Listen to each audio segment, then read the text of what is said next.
Things like this usually don't happen in a community like ours. It's very tragic. Investigators release autopsy reports today for 8 members of an Ohio family killed execution style. We begin tonight with a deadline that has passed for the mother of 2 missing children from Rexburg. Hey everyone, welcome back to my channel. My name is Amanda.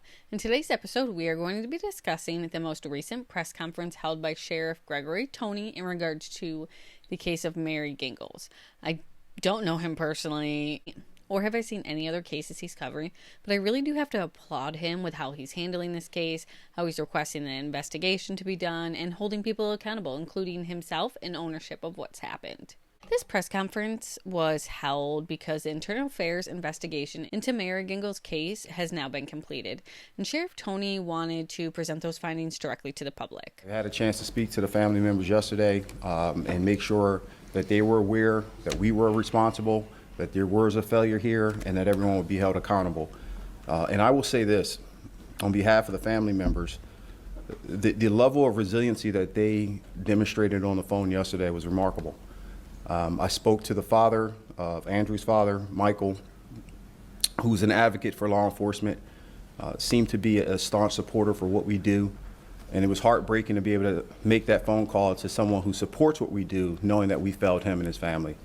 I will also say that speaking to Mary's sister, very receptive and understanding that this was going to take some time for us to get right, but was appreciative that we were calling and willing to openly give the public what they need, as well as the family members. He also put together a presentation describing what happened that night. First animation illustration you see, I'm going to speed this up for you as you're trying to figure out. That black dot represents the suspect. The yellow box represents the residence in which Mary and her father was residing in. This took place about 5:40 in the morning. He arrived on a scooter, I believe it was. Understanding patterns of life, he positioned himself there for about 20 plus minutes or so hanging out. You see the timestamp still about 5:40. At 6 o'clock, David stepped out in the backyard, at which time he was murdered. Suspect enters inside the house. Mary and both of her daughter are inside the residence, was able to escape momentarily, fleeing off to the side of the home. The suspects then pursues her. At this point in time, he tases her, drags her back inside of the residence. Now keep in mind, here we are, again, it's 6 o'clock in the morning. 911, what's the address of the emergency? First call comes in. It's not my address, but I live at 9762 North Grand Duke Circle. There's a gunshot wound on the next street. Oh my God. Boom, boom, boom, boom, boom. And I heard it several more times. How many times would you say? I probably heard like 4 rounds. Okay. How many minutes ago? Less than a minute ago. Tamarac units receiving a 33 just occurred in 2 zone 9762 North Grand Duke Circle, next street, just east of. Caller advised for gunshots and screams. And someone saying, oh my God, heard about 4 rounds less than a minute ago. Advised he's still here and screaming. Units declare copy. 7022, just have 1 unit standby with Bravo 5, representative Wayne. That is directive coming from Sergeant Allen. Copy 7 Bravo 4, you're going to remain on the signal 20, Bravo 6, Bravo 7, back 3, and India 2 show you all 51 to the 33. 7 Delta 2 show you 51 as well, sir. So as I mentioned, they were already out in the field handling a mental health call. The sergeant gives the directive to rally in the area and left the 2 other deputies on scene. 7 India 2, back common area. 78, Advise the common meeting location or rally point. Yep.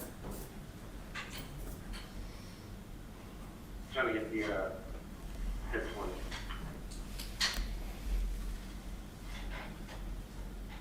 So see if you can make landlines for me, please. We're still landline right now. Caller is not providing any descriptions of subjects or anyone screaming, advising no longer for shots.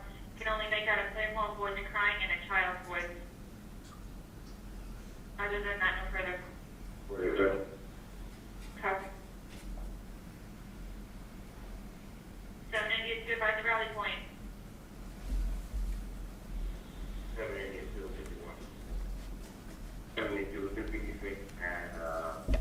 State Road and Knoxville Road. Copy, Rally Point for State Road 7 in Knoxville. No, not State Road 7, State Road. State Street, I'm sorry. Correction, State Street, Knoxville. And I'm gonna try to do that line with the caller.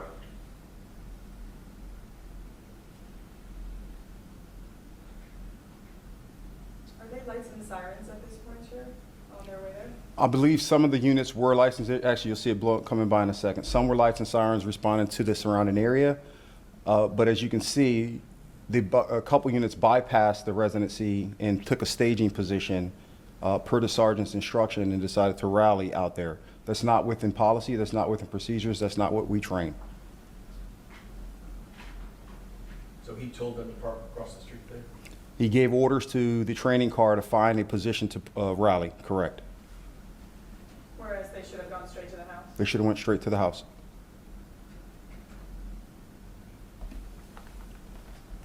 As you can see, from the time that the first shots fired call came out at 6:01, dispatch deployed resources at 6:03. At this point in time, Mary is still alive. She's running from one door to the next in the community, trying to find help. She ended up identifying one residency where the door was unlocked. That was Andrew's residence, in which time suspect comes in, and at that point in time, he killed both Mary and Andrew.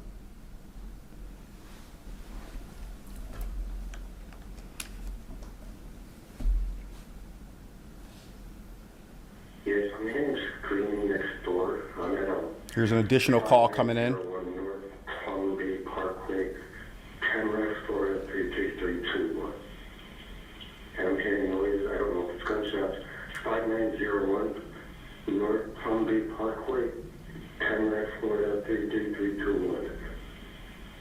Okay. It's basically the next door neighbor. What's the address for it? I'm not sure. If I'm facing the road, it's to my right. I hear sirens to me, so I'll recall. I'm not sure. Do you see anybody outside shooting or anything like that? And I haven't seen anything with my eyes, but I'm almost certain that I heard screaming and it's like a popping noise. It could have been shooting. I can't confirm though. There's still getting shots and stuff right now, right? I'm sorry, connector is a little muffled. There's young shots, progress there. From what I'm understanding, yes. Caller is advising that it's the neighbors directly behind his 1020, but he doesn't know the neighbors. Then stated he heard 2 shots, then advised it was a total of 9 shots altogether. We are now receiving a second complaint advising that a woman is screaming and possible gunshots as well. At this point, you can see the suspect and his daughter is now walking the community up and down the street. Well, that's not unbelievable. Pop 148. Is he still armed at that point? I believe he was.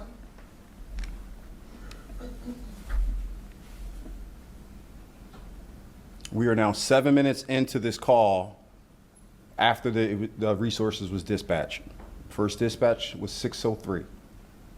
And repeat the address just for verification. Yes, 5900 North Palm Bay Parkway, Tamarac, Florida 33321. There is a history of domestic violence at that address, and there is a restraining order in place. At this point in time, what you're going to see in the upper right screen is video footage of Sergeant Allen arriving on scene, turning his lights off, at which point both the suspect and the daughter passes his vehicle.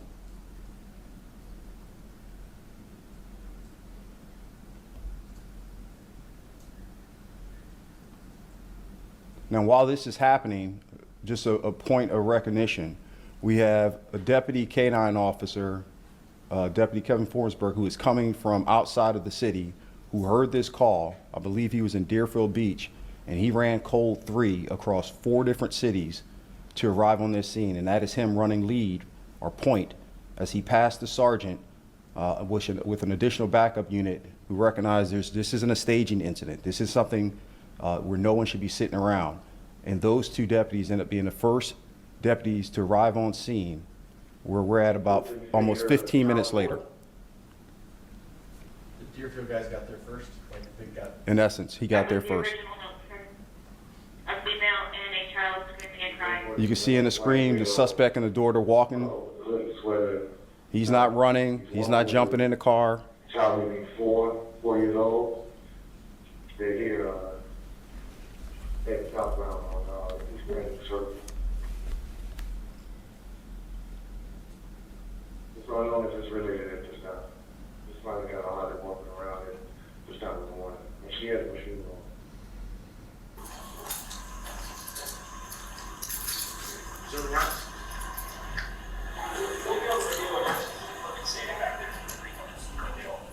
You can hear the frustration in the K-9 officer's voice, as well as his colleague out there, not understanding why all these deputies are standing around and not pushing the contact. And he's 100% right.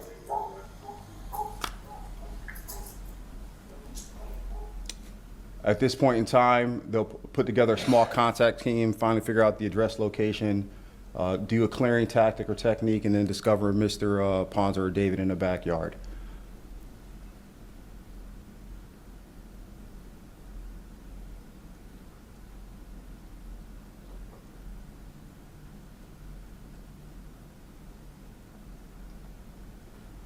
Disciplinary actions are already in effect, and of those 21 employees, a total of 6 will be terminated to supplement the 2 other employees that have already been terminated. So that's a collective group of 8 terminations and a multitude of suspensions. All I can say is, wow. Wow. Someone flew through 4 cities to get there before someone from the BSO who could have gotten there in 2 minutes took action. Nathan and his daughter literally walked past a vehicle.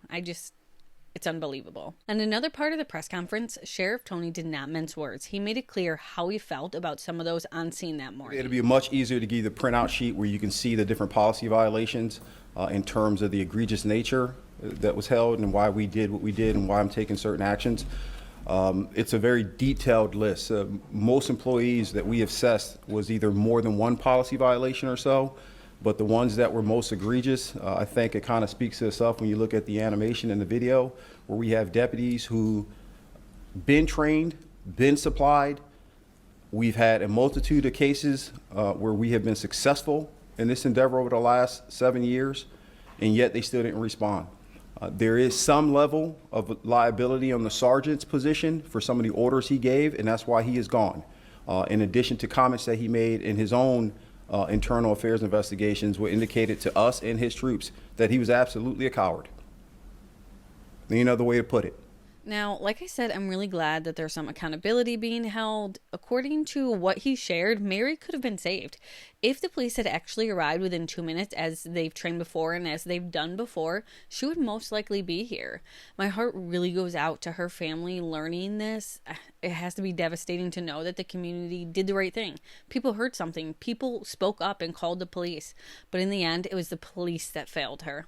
Not once, but multiple times over a few-month time period leading up to her murder as well. But that's really all I have for this update. I just wanted to share that video that he put out because, like I said, it does give us a little insight, a little bit more about what happened. Before, I did not know that he sat outside from 5:30 waiting to ambush Dave Ponzer like he did at 6 a.m. And then I had no idea that he tased Mary and brought her back in the house.